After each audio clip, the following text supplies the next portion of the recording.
Africa. We're very delighted today to have Dr. Ololajulo today here. I'm going to tell you a little bit about him. So, Dr. Babajide Ololajulo is a senior lecturer at the Department of Archaeology and Anthropology, University of Ibadan, Nigeria. He is a development anthropologist with research interests ranging over politics of identity, heritage, and memory, and the political economy of oil exploration in Nigeria. He has published widely on these themes. Dr. Ololajulo is an alumnus of the University of Michigan African Presidential Scholars Program, a fellow of the American Council of Learned Societies, and a Leventis fellow at the School of Oriental and African Studies, University of London. He has also received a travel grant from UK to attend workshops in the United Kingdom, Brazil, and Peru. His recent book, Unshared Identity, published by the African Humanities Program, employs the practice of posthumous paternity to explore African endogenous ways of being and meaning-making. So the title of his talk today is Unequal Colonial Encounter and Epistemological Imagination in Contemporary Nigeria. Thank you so much for coming here, and welcome. Thank you very much, Awa. It's a real pleasure being here, and I must appreciate the African Studies Center for the invitation extended to me. It's quite some months, maybe a couple of months I've left Nigeria, but I will still say I brought greetings from University of Ibadan, Nigeria, and I think after this presentation, maybe got to know more about the center, and maybe I have something to say about my university. You see, this talk is one of the series of talks I've given in the last 1.5 months while I've been here in the United States, but not particularly on this topic, spoken on so many other issues, but I'm quite happy that I'll be talking on a theme from my book that I just published, maybe just last year. Yeah, Unequal Colonial Encounter and Epistemological Imagination in Contemporary Nigeria. My goal with this talk is to demonstrate the way in which what I call repugnancy is historically reproduced in the colonies, and probably look at the way this form of repugnancy has nosedived or dovetailed into the kind of ideological imagination as far as some other form of practices are entailed in contemporary Nigeria. Like we see, this work focuses on the practices of posthumous paternity. And the first time I mentioned posthumous paternity, people were actually thinking that it was in relation to the contemporary form of assisted reproduction technology in which it becomes possible for the spermatozoa of a man to be preserved, and even after his death, you have the sperm being used for the purpose of procreation. So, but this is not exactly my own idea of posthumous paternity. Maybe I have to go the historical lane to give you insight into how we came about this. It happened sometime in 2014. I was invited to a wedding ceremony in Nigeria. I actually attended the ceremony because I was looking at some of the contemporary issues that have to do with marriage in Nigeria, where the emphasis has actually gone away from the real act of a man and woman getting married into the aspect of exchanges, into the aspect of the costume, and a lot of vibrant social engages. People wear uniform and then spend a lot of money on the marriage ceremony. So it was interesting for me. So I decided to accept the invitation. But when I got to the wedding venue, of course, the wedding ceremony in Nigeria has phases. We have what they call the traditional engagement. The traditional engagement is more of a reenactment of tradition. And then we move to what they call the church ceremony. and then the final phase is the court registry. So this, you can see how elaborate wedding can be when you have to do it in 3 phases. So when I got to the wedding ceremony that very day, my host told me that the wedding was unique because the bride was a posthumous offspring. And I wonder, what exactly do you mean by posthumous offspring? Yeah, she now told me that the biological father of the bride will be present at the ceremony, but he was going to be just a passive observer, and he was not going to have any role to play there. He was not even going to be associated with the bride. And I said, why? He said, it's because the daughter was born out of a practice in which a widow continued to raise children for her late husband. So she said all the daughters, all the children that were born after the death of the woman's husband, they continued to be associated with a man. So the daughter we are talking about, the bride, was born to a father who was dead even 5-6 years when the bride herself was born. So that was where the idea of being a posthumous offspring came about. I was curious to know more about this practice. I have to decided to stay the whole of the ceremony, observe all the 3 phases. And then I discovered that actually the biological father of the bride was around, but only witnessed the ceremony as a guest. The man that actually played the role of the father was the first son of the deceased husbands of the bride's mother. So it was just a brother taking the role of a father, while the biological father was himself seated as a guest at the ceremony. So when I observed the ceremony, I became more curious and then decided to apply for a funding support from the African Humanities Program to study this phenomenon. So fortunately, I got the funding, and I moved straight to the community to study what I call the contemporary form of posthumous paternity. Of course, this is not a strange practice to an anthropologist. We've read about it in the literature, and this occurs within what the colonial anthropology or the colonial literature refer to as the levirate system. So many ethnic groups in Africa practiced it. So, but what exactly interests me was going to be those issues I'm going to address in this paper. And this will fall within 3 sections. The first part of this presentation, of this talk, will focus on the major themes that I discuss in this book. The second one, we have to look at the way in which there is an ideological parallel between the Yoruba posthumous paternity and then the practice of assisted reproductive technology in the contemporary society.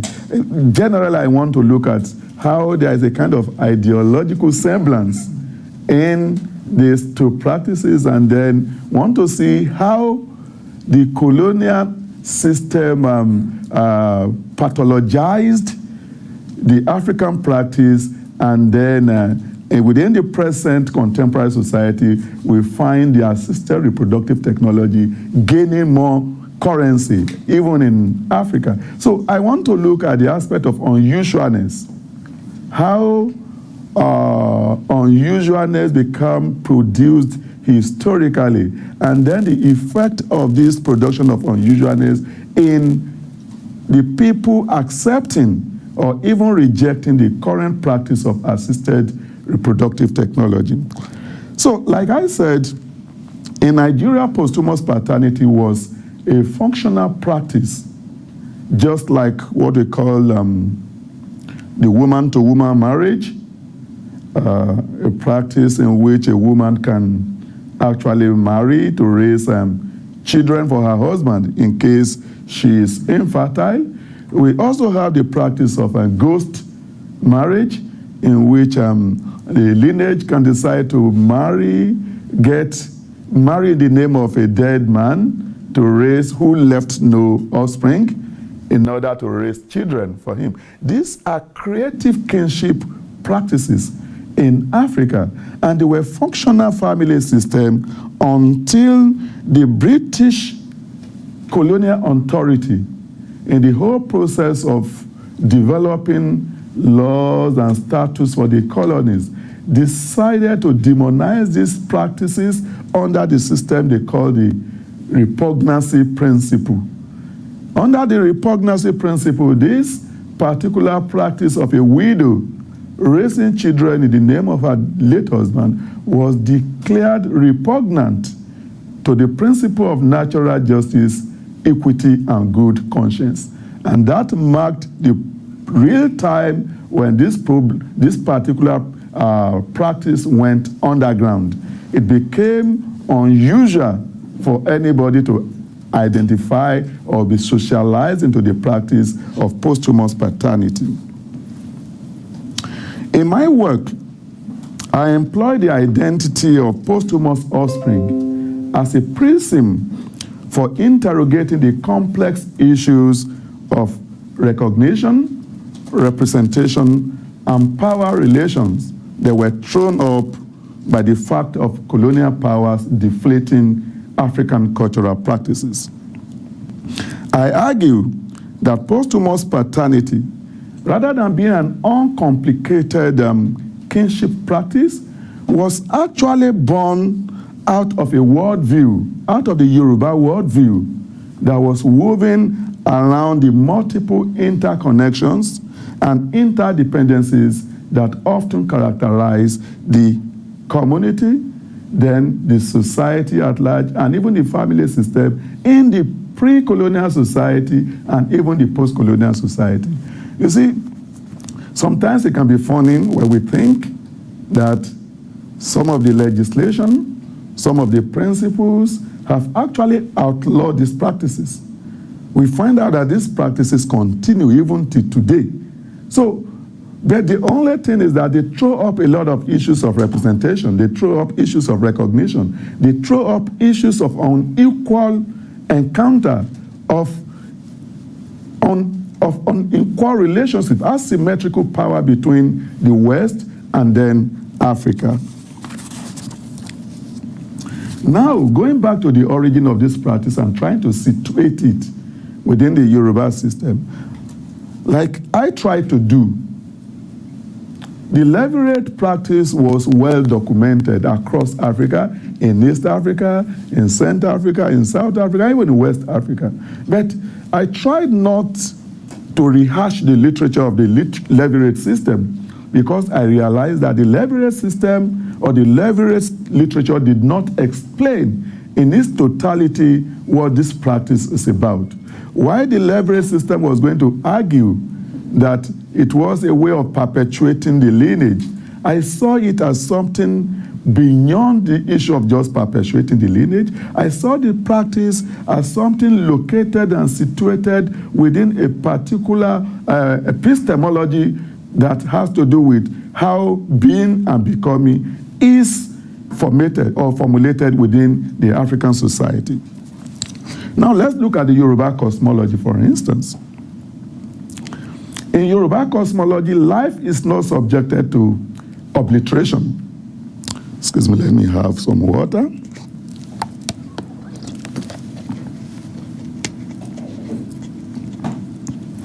Life is never subjected to obliteration. Death does not finalize life. Death does not bring an end to life. In other words, life can be perpetuated either by way of it symbolically connecting itself to another life or in a way and manner that it leaves behind a vestige. So the Yoruba never believed that there could be a terminal point in life. They believed that life can continue even when a man is dead. And this is the kind of belief system that throws up even names in the way they humanize the dead. The Yoruba will talk about their dead fathers seeing them, their dead father or mothers or parents having encounter with them. And even in the naming system, we find this connection well elaborated. Interestingly, my name is a particular name that reflects this connection. When the Yoruba say Babajide, it simply means that a dead father has returned to life. And that's actually my name, of course. He may be saying, I'm not saying I'm a ghost or I'm a product of a ghost, but this particular way of naming, they attest to what we call the landscapes of possibilities within the Yoruba epistemology, in which there is no spatial delimitation within the boundary between life and death. In Yoruba, the principles of heaven and earth, I said heaven because that's not the equivalent in the Yoruba language. What the Yoruba call Aye and Orun do not really represent the Judeo-Christian idea of heaven and earth.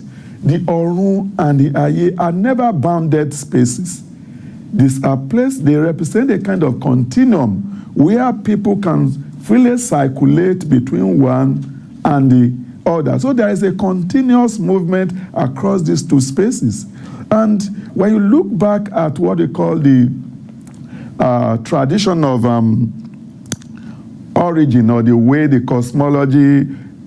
cosmology of creation in Yoruba is represented, it refers to a kind of effort. We talk about the divinities moving from heaven to earth, the gold chain that connects the heaven and earth. People were descending and ascending, trying to talk about the interconnection, interdependencies between this world. So when you have the idea of a dead man continue to procreate, it's more of a reflection of the endless possibilities, the interdependencies between the world of the living and the world of the dead. Of course, people call it, may say it is superstition. Whether it is superstition, we are talking here about a belief system in which the people are well grounded. So with the kind of flexibilities that is inherent in the spatial relationality, the idea of death leading to total removal from the lineage is far-flung. And if death does not remove a man totally from the lineage, it simply means that the man can continue to carry out some of the activities that he used to carry out while he was alive. And it is on this premise that we find posthumous paternity well embedded within the tradition of the people. Unfortunately, we have the colonial encounter. The colonial encounter tried as much as possible to repress some of this traditional belief system. They were outlawed, and then the people were introduced to Christianity that made them to see some of these connections as unusual. Of course, like I argued in my book, it's a case of double standard of morality. If the colonial authority that was grounded in the Christian ethics and Christian morality have to declare the African posthumous paternity belief as repugnant to natural justice, equity, and good conscience, I wonder what that same epistemology thinks about the Christian, the basis of Christian religion itself, wherein a virgin was supposed to have conceived and given birth to a child who we know is the basis of the religion of the Christian. So if it was never repugnant to any principle, whether of natural justice, whether of equity, whether of good conscience, that a virgin could give birth, I wonder why it became so repugnant that a dead man could continue to have offspring. This is a simple case of double standard of morality. So in other words, when I discovered that this practice endured, one of the things that came to my mind is the idea of tradition becoming virile, enduring, and standing and preserving against all this legislation or the jurisprudential encumbrance that came up with the idea of outlawing the practice, the fact that it continued attests to the virality and the enduring nature of the Yoruba traditional belief system. Yes, people can say it's a strange practice. People can say it is just a small group of people that are still practicing this. But the fact that we can have a vestige of the practice says that African tradition, even when legislated against, can have a way of rearing its head and refusing just to go into obliteration. The core aspect of my book that I really want to share, maybe it becomes controversial at a point here, is to look at the similar ideological premises of Yoruba posthumous paternity and then this contemporary practice of assisted reproduction technology. This is a practice that is becoming popular in Nigeria. Women are taking the opportunity that is inherent in vitro fertilization to solve the problem of barrenness and infertility, and a lot of issues are coming up that are very, very similar to whatever we call the posthumous and what we call the obscenity of posthumous paternity. So I try to look at this similarity. What do I say? With the gradual localization of assisted reproduction technology in Nigeria and its adoption on a global scale, it has become easier to see what I call asymmetrical power being implicated in social construction of rightness and wrongness. If IVF proves right, and then Yoruba posthumous paternity is wrong, then we need to see where the idea of rightness or wrongness of these two, where they can be located. Questions about offspring legitimacy, inheritance and rights to succession, which colonial anthropology has asked in regard to the practice of a widow having children for the late husband. These questions equally underline the earliest debates on assisted reproduction technology. For instance, Shaw 1992 sees the challenges posed by new reproductive technologies as pertaining to ideas about motherhood, paternity, biological inheritance, the integrity of the family, and the naturalness of birth itself. Of course, these are questions, these are issues that were raised concerning posthumous paternity, upon which it was declared repugnant to natural justice, equity, and good conscience. And it is very instructive to know that in 1989, a landmark judgment was made by the Supreme Court in Nigeria, where it was declared that it was against the course of nature that a dead man will continue to bear children. Of course, the litigation got to the Supreme Court because some supposed heir to a man who thought they were rightful heir based on the principle of posthumous paternity had really challenged their, the way they were disinherited, and they went to court to reclaim their inheritance. Of course, they won the case at the lower court, but they got to the Supreme Court where the repugnancy principle was invoked, and that landmark judgment was made that was against the principle of natural justice that dead man could continue to bear children. But when we look deeper into the practice of assisted reproductive technology, we know that it's still possible for dead men to be bearing children. I'm going to show it later. In like manner, SIPS in 2001 posits that posthumous conception as in vitro fertilization loosens the natural grounds upon which normative constructions of marriage, paternity, and morality are built. The many questions about the Western practice of assisted reproduction readily bring to mind a Yoruba proverb that probes what the difference is between the craniums of a monkey and that of a chimpanzee, basically as a way of denouncing what we regard as a double standard of morality.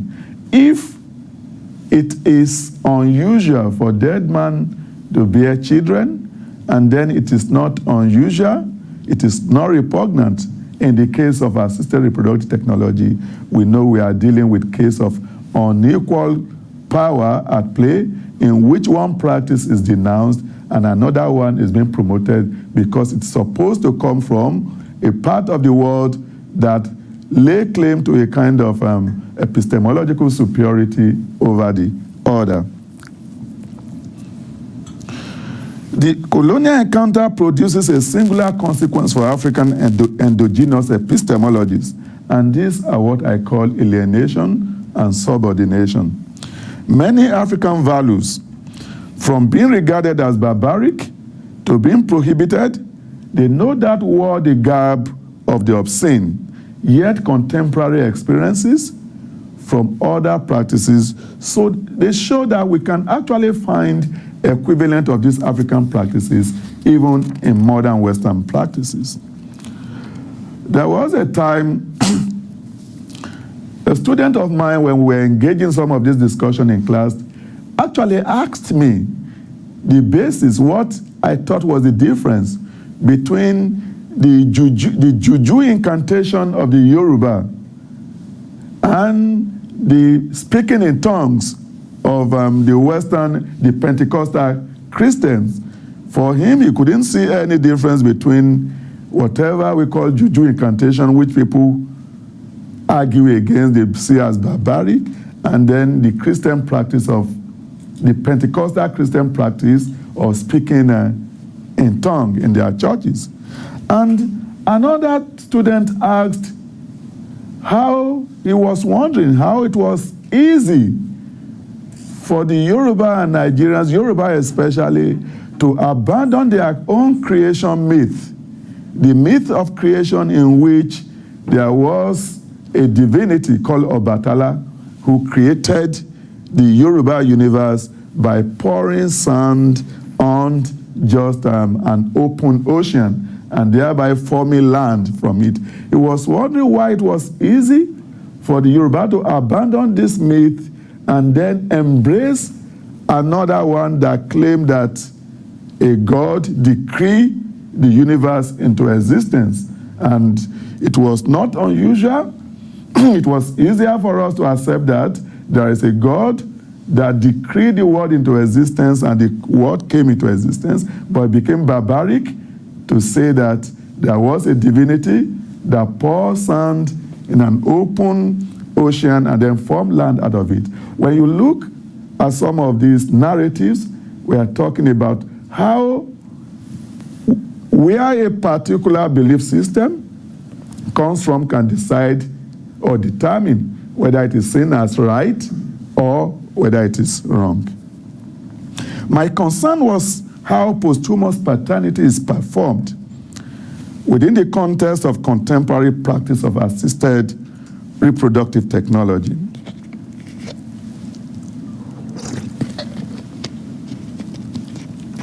When I say perform, I'm actually thinking about the theatricals that are formed around the whole process of procreation using ART. I'm thinking about the way the woman yields a reproductive assignment to an agency rather than the husband, the waiting period observed to get assured of successful conception, the different observances to safeguard pregnancy, the predictability of multiple births, and the anxiety characterizing the entire process of assisted reproduction. The question is, when you look at all of this in totality, do they represent usualness or unusualness? Do they realistically connect to the real, what we call the natural means of procreation? So if the Yoruba posthumous paternity practice was unusual, is this other one also unusual or usual? The Yoruba naming system, I want to go into the area of maybe the challenge and contestation now. The Yoruba naming system is one that emphasizes circumstances of a person's birth. I just gave the instance of my name. I was born after a grandfather died, and then it became an assumption that the grandfather that died has really come back in another form, and that's why I'm named Babajide. The Yoruba naming system mostly reflects the birth circumstance of a child. Context that are captured include preconception, conception, delivery and post-delivery, among other day-to-day processes in which expectant parents are embedded. Information captured includes the special circumstance that pertains to the child at birth, the social, economic, political, and other conditions affecting the lineage or family into which the child is born, the traditional occupation or profession of the parents of their lineage or their lineage, and the religious affiliation or deity loyalty of the family. These are the instances given by Akinaso 1980. But often, you also find names invoking some moments that you don't even want to remember. So in one of my interview sessions, there was an issue of naming that came up I want to relate here. According to the story, there was a rich couple that decided to adopt a child. The adoption came after they had 3 children. And of course, adoption in Yoruba society is not something that is still widely embraced. So the adoption took place when the biological children were still very young, and all the children grew up together without anything to suggest that a particular child was adopted. Meanwhile, the extended family members knew about it and were critical of the child's membership of the lineage. Because the man was rich, they could not confront him or express their aversion to his adopted child. And many years later, the man died. And his remains were taken to the village for interment and the burial ceremony. According to the story, during the funeral ceremony, of course, everybody, the children were all dressed in what the Yoruba call asoebi, which is a kind of uniform that people wear during ceremonies. Because they all wear asoebi, there was no way they could pick out the adopted child out of the children. And then the extended family members started talking in low tones, and they were asking each other which of the children was what they call fowobi. And what exactly do Yorubas mean when they say fowobi? Fowobi literally means the one conceived with money. And it is meant to be a vague reference to the financial burden that accompanies a birth, maybe due to fertility treatment, but not outside the heterosexual conjugality or complicated delivery. For instance, if they believe that so much money was spent on a woman during pregnancy, and then the whole thing becomes so much burdensome in terms of finances. When the child is born, they call the child fowobi, in reference to the fact that so much money was expended on the conception. But in this particular instance, fowobi is descriptive of a status which the extended family members had found superfluous and unequal to that of the biological children. Fowobi to them maintains an awkward connection to the lineage, a link thought to be mediated by monetary exchange. The story did not make mention of any form of confrontation or embarrassment for the child, as I initially thought, but at the bottom of it is what I see as the stigmatization, which comes with a birth or an identity that is considered to be inferior to those that have a kind of biological connection with the parents. Now, when you have to take this one and extrapolate on it with regards to children that are born through assisted reproductive technology, you will know that it is a matter of time before the Fowobi story has a kind of application to children that were born through assisted reproduction.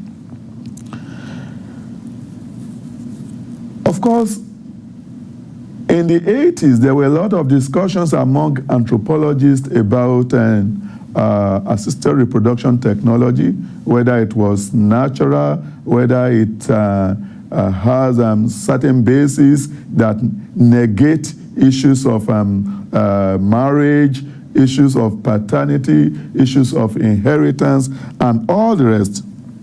A lot of anthropologists discuss the ethical turns of assisted reproductive technology. Others took turns to discuss the way in which the system threatened to disrupt the widely held assumption about the nuclear family system as a unit that is founded on sexual and biological integrity. As well, they also talk about the tension that may arise as a result from the encounter between ethics, regulations, governance, and local ideas of substance, exchange, and connection. Quoting Revere, 1985, Simpson, 2013. But one interesting thing about the debate I must recognize is the fact that it, in a way,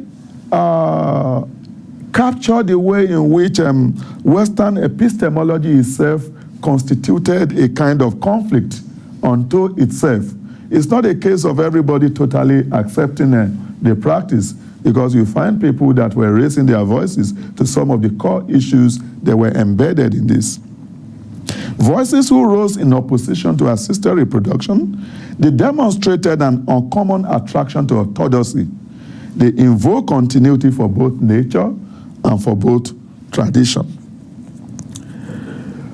What I really want to bring out of the discussion on the Western practice of assisted reproduction technology has to do with the issue of unusualness, which was exactly what I was labeled the way the Yoruba Yoruba posthumous paternity was outlawed, basically because it was thought to be unusual. So I want to bring out the way Nigerians construct unnaturalness also in relation to assisted reproduction technology.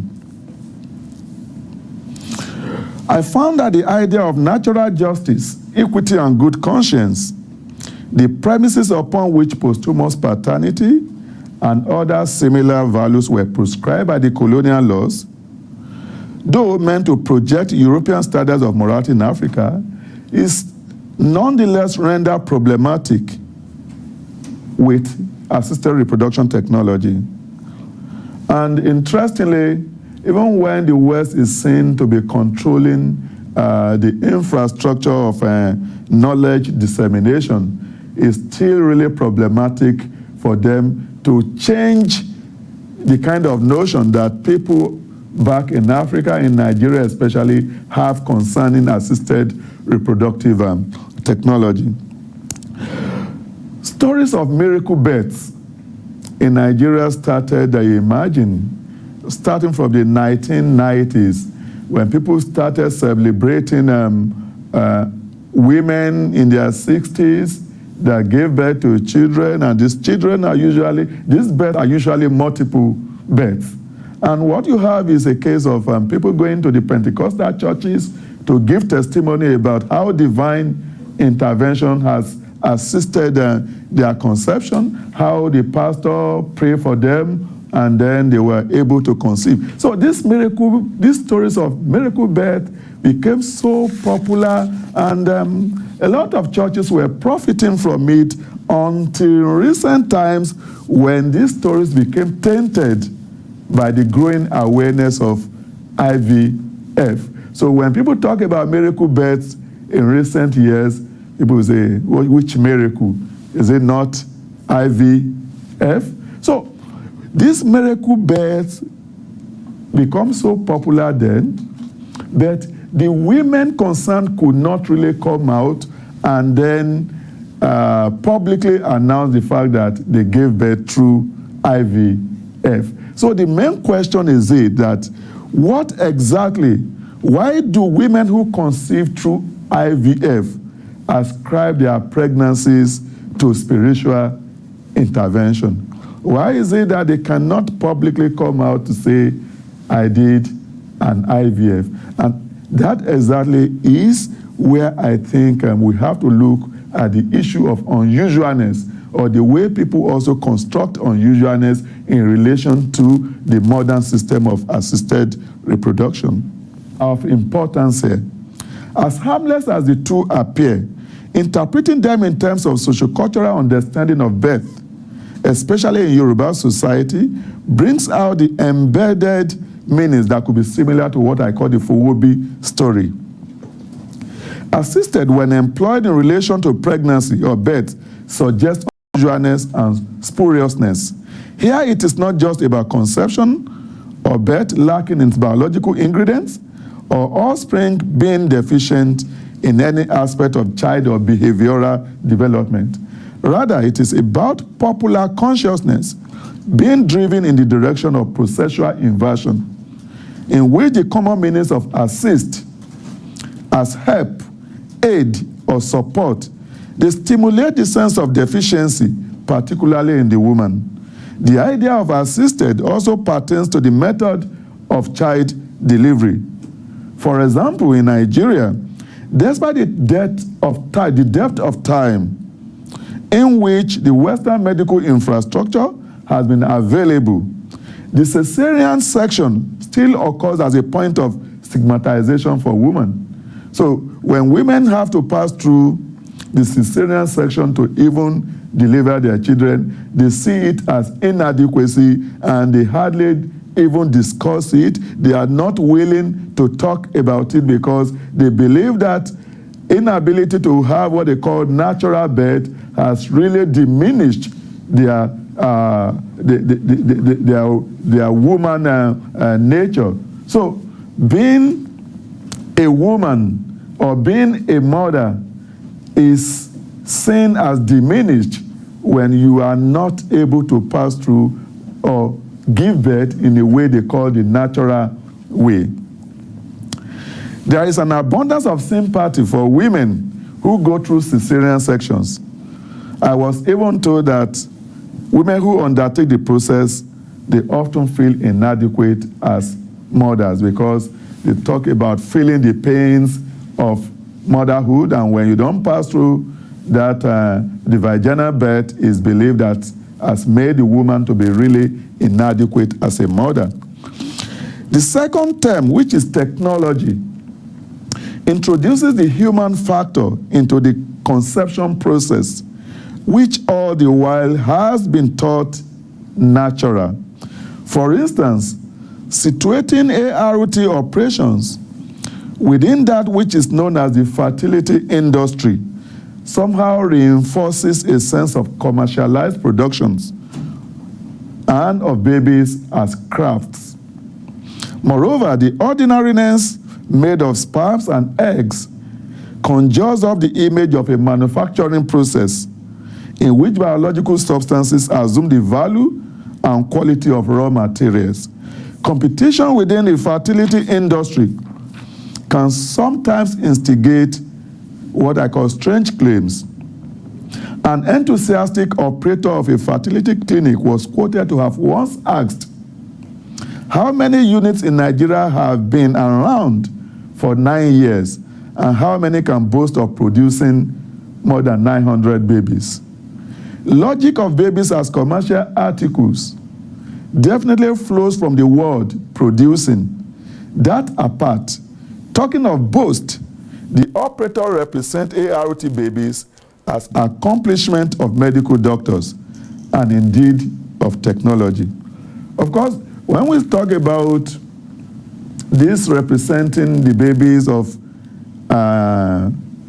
in vitro fertilization as accomplishment of medical doctors. Maybe we could even be right, or the person that I quoted could be right after all, because there was a recent revelation, I think it should be in the United States here, where a medical doctor was accused of using his sperm for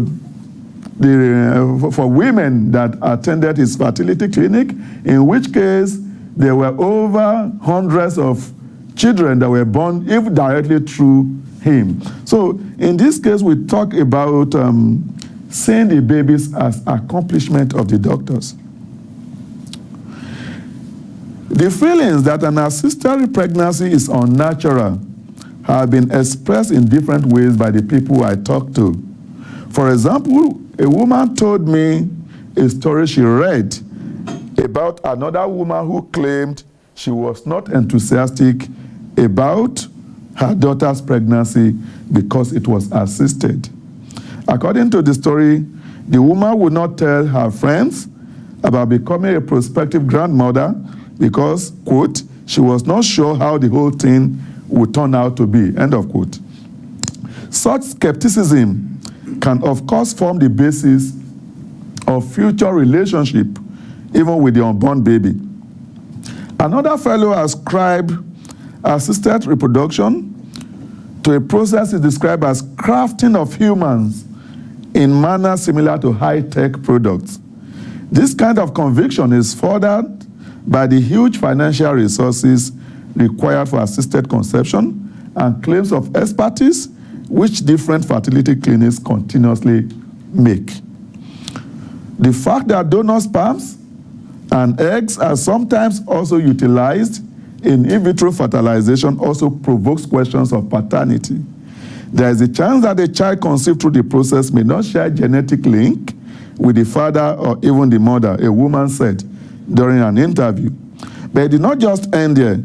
She suggested that an IVF child produced from donor sperm may suffer stigmatization from the home front if the father afterward has another child from natural conception.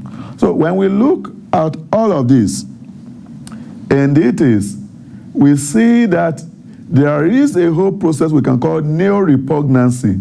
The neo-repugnancy is actually a way of getting back to the colonial ascription of repugnancy to the what I call the posthumous paternity as practiced by the Yoruba. So if the whole practice of posthumous paternity was repugnant because there was no biological connection between the child and the dead man, how do we represent these other forms of creative kinship practices that are mediated by modern technology, in which it becomes even a possibility also for a child to be born without having biological connection with the father? Of course, I've read about a situation where a man's spermatozoa is extracted and then kept refrigerated for years, and then the woman decided to use it for procreation even years after the man died. Of course, that's another classic case of posthumous paternity that is really generated by science and modern technology. But the question of unusualness is what we need to look at. If it was unusual for a dead man to have children, as the law read and reckoned, when did it also become usual in the case of assisted reproductive technology?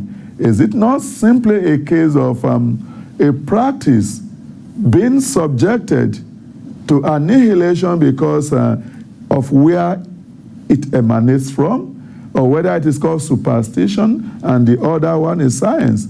I'm not going into the discourse of superstition and science, but I'm more interested in the ideological aspect of paternity, that if posthumous paternity of the Yoruba could become repugnant, could become an obscene because of the fact that there is no connection between the man whose paternity is ascribed to and the child, how do we represent the current practices of assisted reproduction technology, where it is also possible for a child not to bear any biological relationship with the acclaimed father?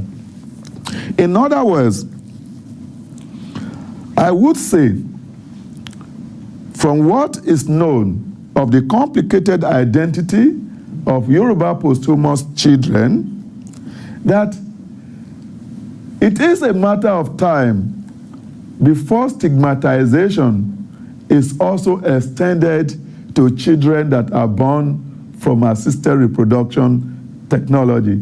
In Nigeria, as I'm talking now, these children are still very much in their early ages. Maybe most of them, the oldest of them will probably be under 20. But as time goes on, just like someone said, that it's a matter of time. Yoruba are well known for labeling, and they carry out their own labeling through naming. For now, they have not been able to come up with a name for children born through assisted reproductive technology.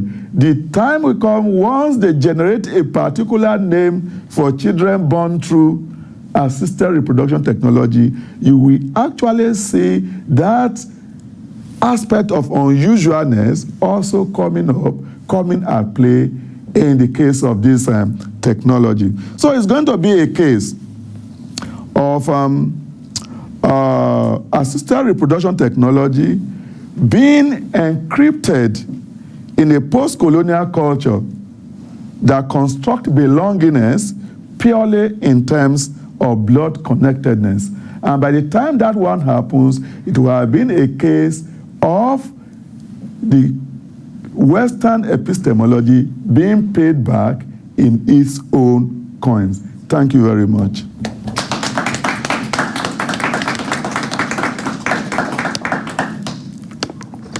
Thank you very much, David, for a very excellent presentation. Now it's time for questions and comments. Good.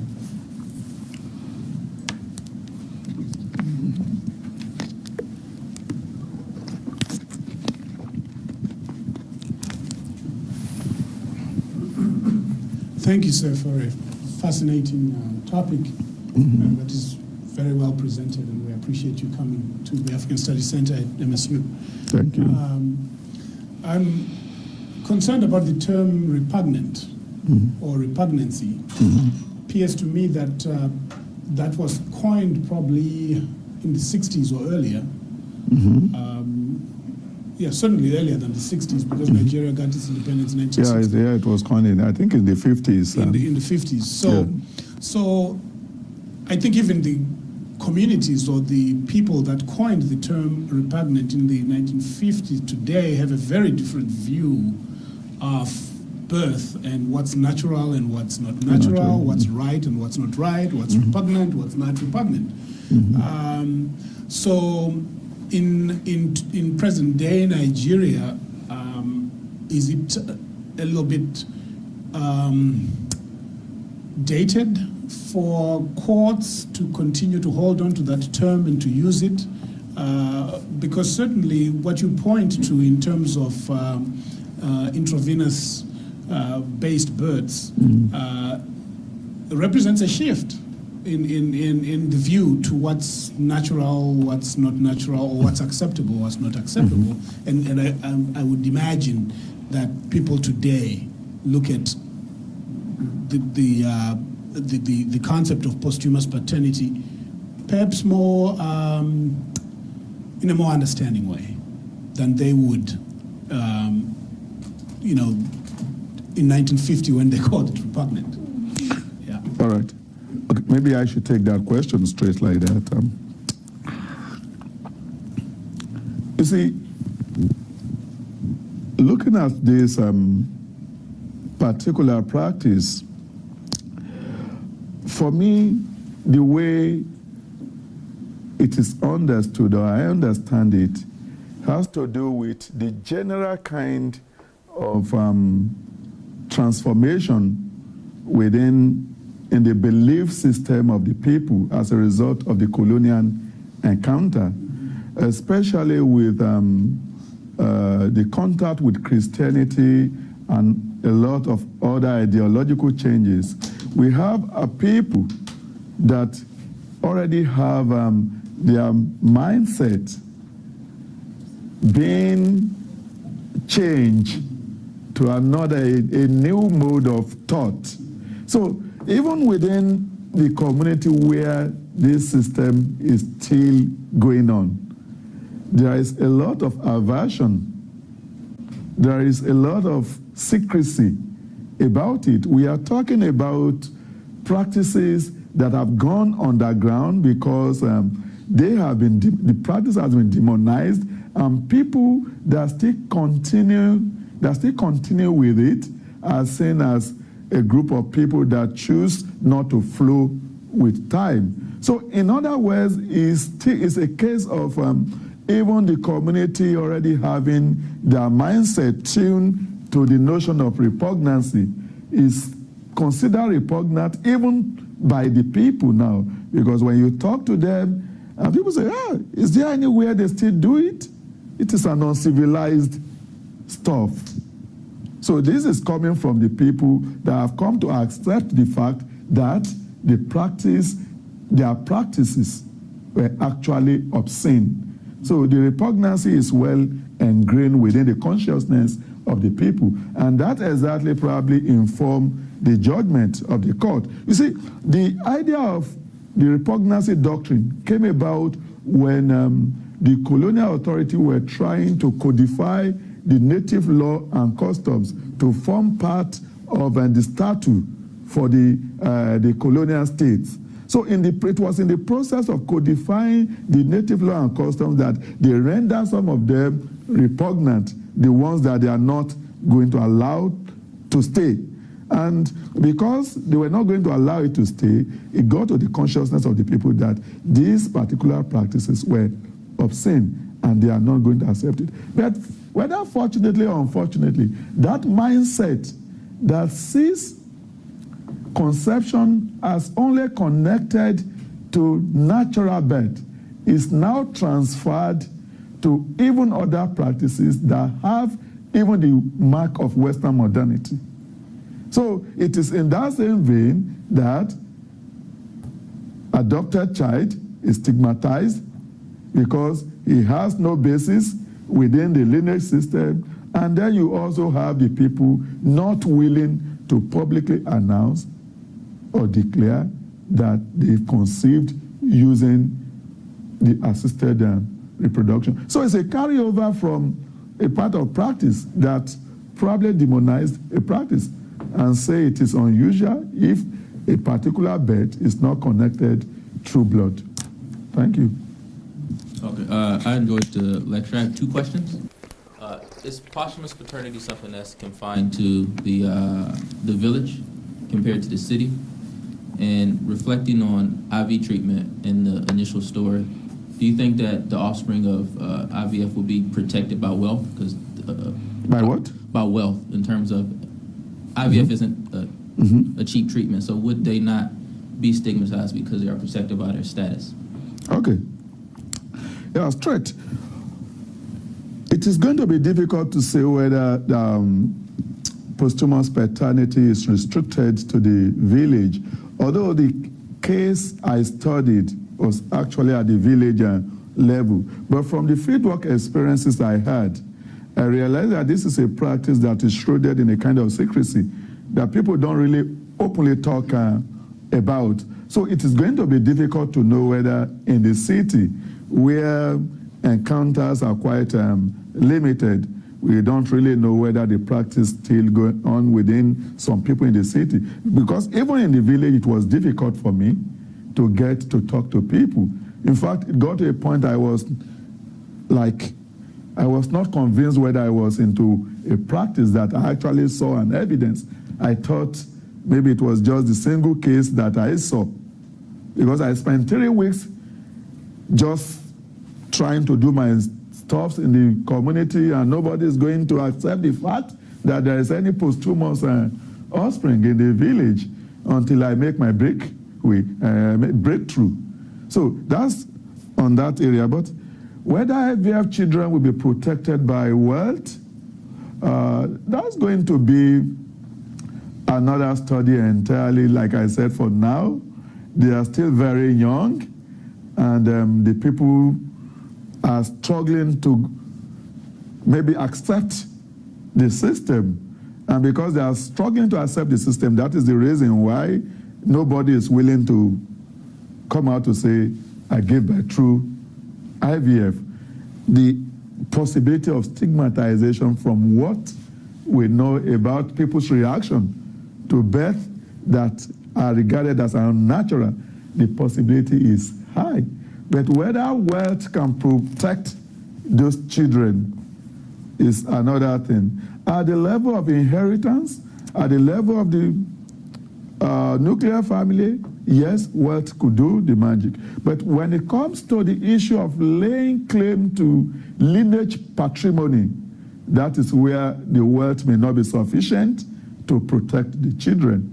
At that point in the time, it becomes a wider thing. So many people, a lot of things that involve, people are going to say, no, you don't belong to the village, maybe because to the lineage, because so many people are interested in the lineage patrimony. And when there is contestation for the lineage patrimony, it becomes essential for people to look for exclusion devices that you can use to probably knock somebody out to say, no, you are not competent to have access to the lineage patrimony. I think that answers your question. Yeah. I have two connected questions on the practice of posthumous paternity. Okay. Now, is the father, the biological father, the second husband of the mother? Mm-hmm. And if so, what role does he play in the lives of these children? Is the practice problematic because the biological father is still alive in comparison to IVF?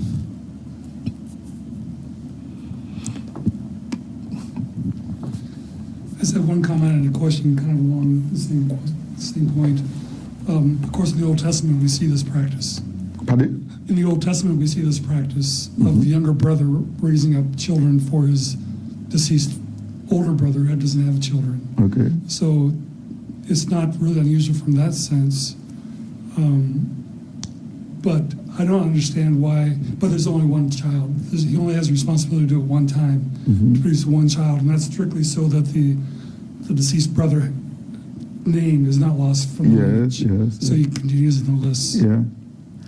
But I also have a similar question is, how is this man identified? And who provides the responsibility for this a deceased person's children?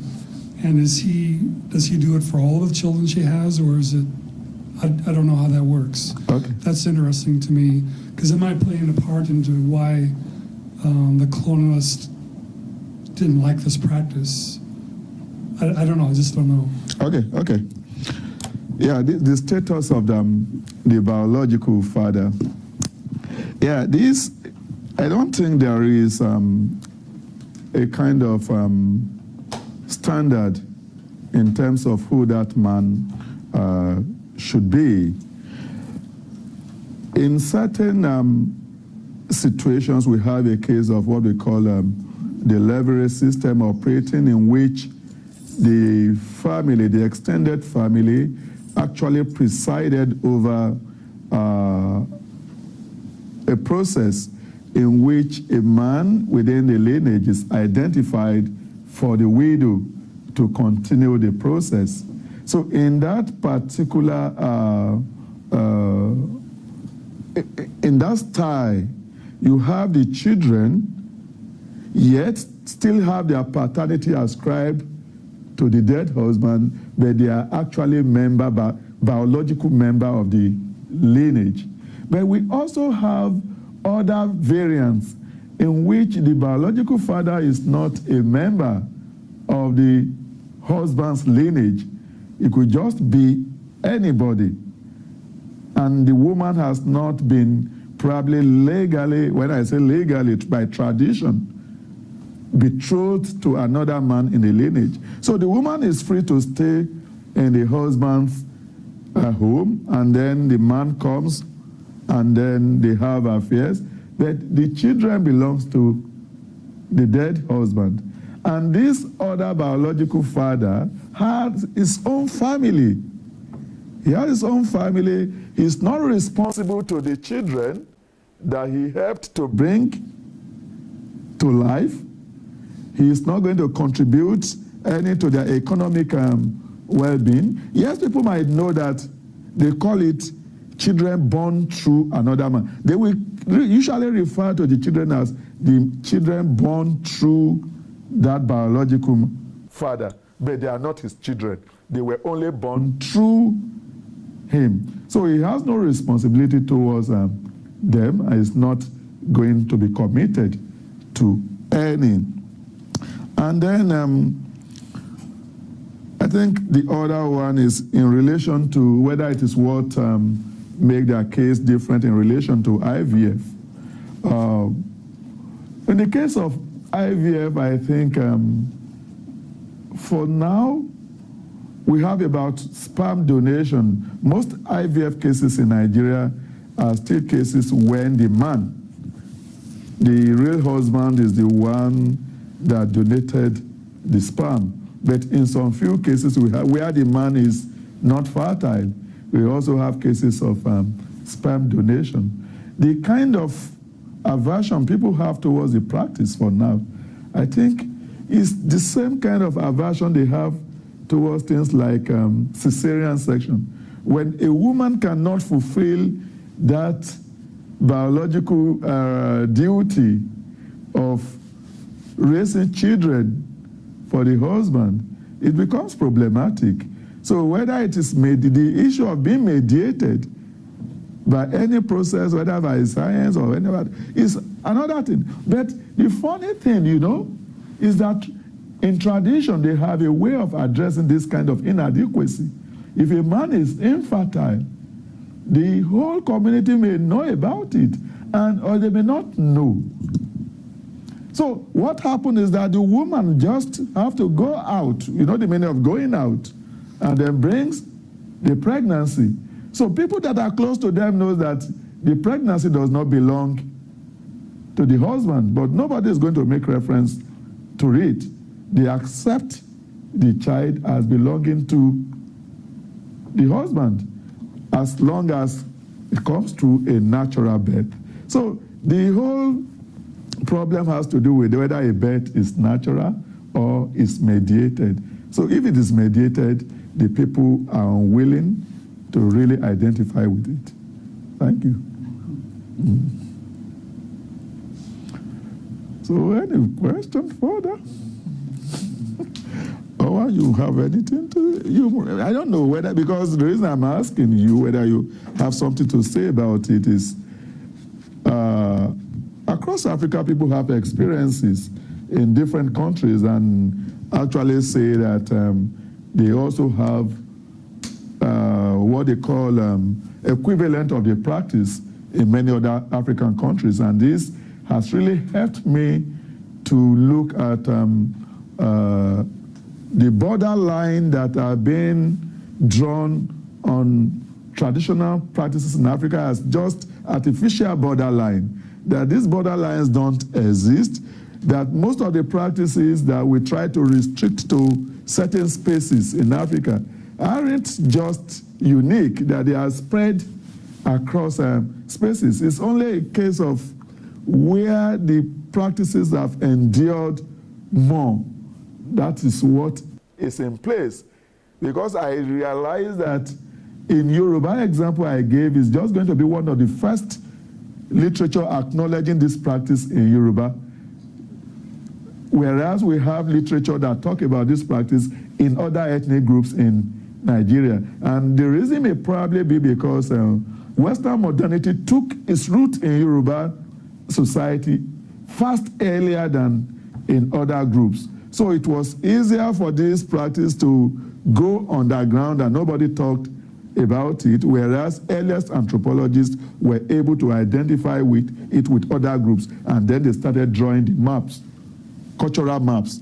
The cultural maps are not really valid. Most of the practices you find in Africa, they are widespread and they cut across. If you go to Uganda, I've seen examples in Uganda, I've seen examples in Tanzania, I've seen people talk about examples in Kenya. So I know that some of these things are not restricted to one place.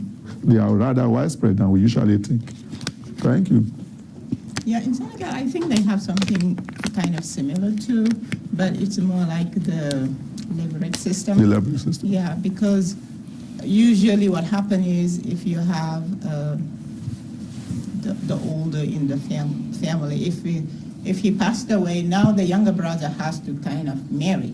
And we have this whole discussion nowadays, people seeing him as disgusting. Like, how can you marry your brother's wife? But you also have this whole idea of responsibility and lineage. So you don't want the children to go. Because if the wife is not taken by the younger brother, she has to go and take the children. And you want to have ownership of the children, so you want them to stay in the family. So somebody has to step up and marry the wife if you don't want the children. So I think it's a very interesting system of what it really means to be a father. You know, it's not just biological, but you have all this. So I think you're right. It's not just limited to Nigeria. We have different shade, and also maybe with the Fulani, they have a whole other practice of being who is the father. What matters is not really who is giving the sperm, but you have all kind of relationships to determine the father of the child. Okay? Well, that's interesting.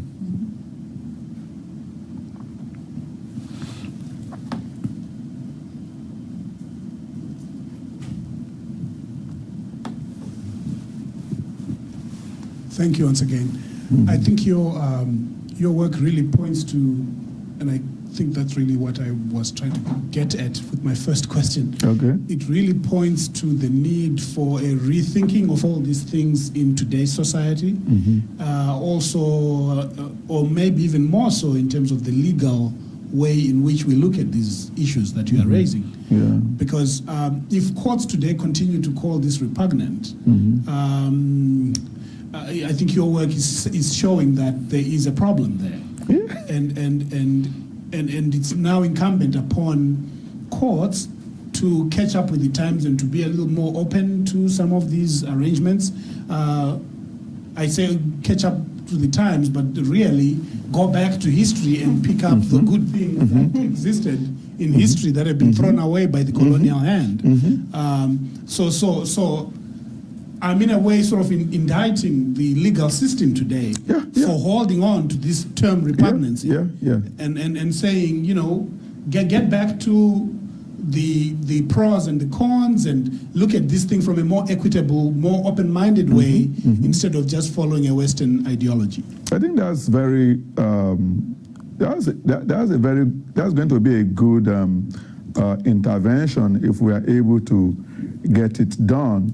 But recently I have to speak to one of my friends who is trying to pursue a doctoral degree in law, that he should look at the aspect of the assisted reproduction technology in Nigeria that currently is being done without any legal regulation. There is no legal framework for what is being done. So, and I have my fear about what will happen to the children, because if there are no legal framework regarding this birth, and then in years to come you realize that there are DNA tests that shows that the father is not related to the son, how do you protect such children? So I told him, try and do something on this and see whether there are going to be new laws that can come around this.